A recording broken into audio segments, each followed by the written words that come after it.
In this video, we're going to go over the delivery power notes.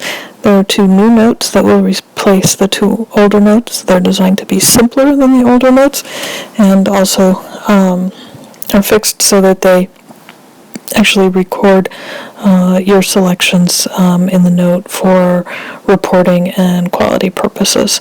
The first thing you'll do is add a power note, and you can type in delivery. And so there's a C-section note and a vaginal delivery note. They're built in the same way, and the way you'll fill them out is the same. So we'll just cover the vaginal delivery note. The C-section note has different fields in it, so do use that one for C-sections. So we'll go ahead and click OK here. And this is an important part. The first time that you do this note, you'll stop here and select all of these boxes.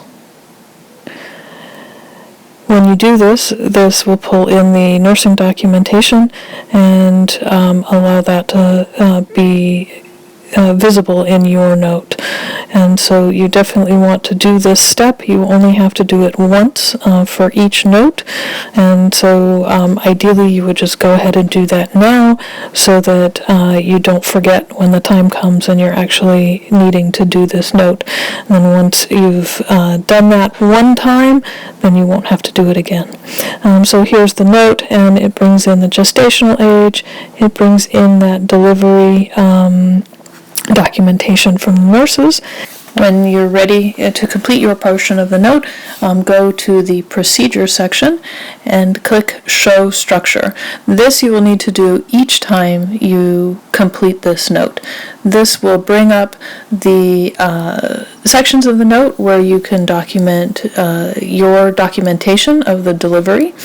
And so go ahead and use the point and click fields. They are pulling in to the delivery reports, and so it's very important that you do use the point and click version of the documentation for this note. You'll notice that all the extraneous documentation has been removed, and really the only thing left are the things that you as the physician should be documenting. So once you get to this complication section, you'll notice that there is information that was brought in from the nursing documentation here. If that is complete, you don't need to select anything in this upper section because this will be brought into your note.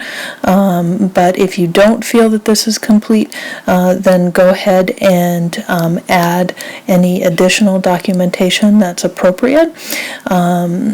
If the documentation is incorrect, then do discuss that with the nurses so there isn't conflicting documentation in the chart.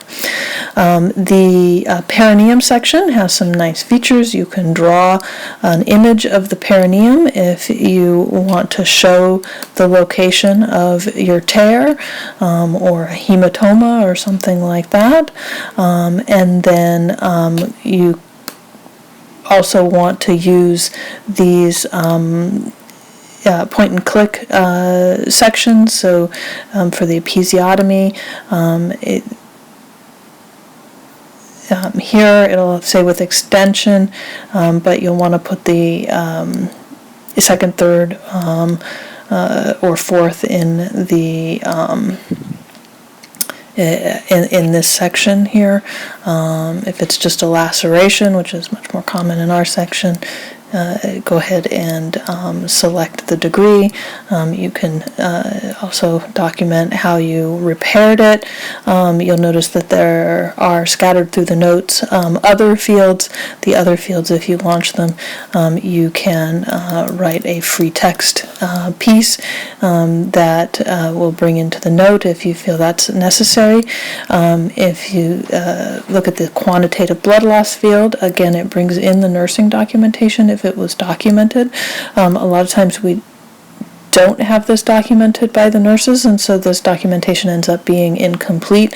And so if it's not documented, you can click on the other, and you'll have a free numeric field for documenting the quantitative blood loss, and this will actually pull in to that field, so it will show up in the I's and O's and in the delivery reporting.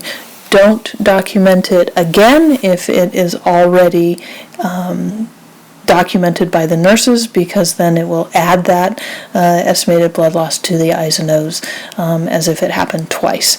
So just make sure it was documented once.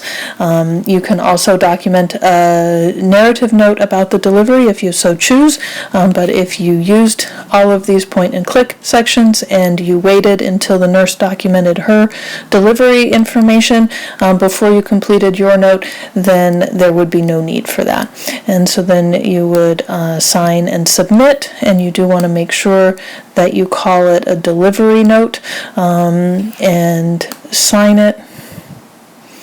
And you can see it brings in all of those things that I documented, as well as the things that were already documented by the nurses, and like the quantitative blood loss. And so there you have the delivery note, and I think these are much simpler than the previous notes and should really improve our documentation and record keeping. So please do use them appropriately. Thank you.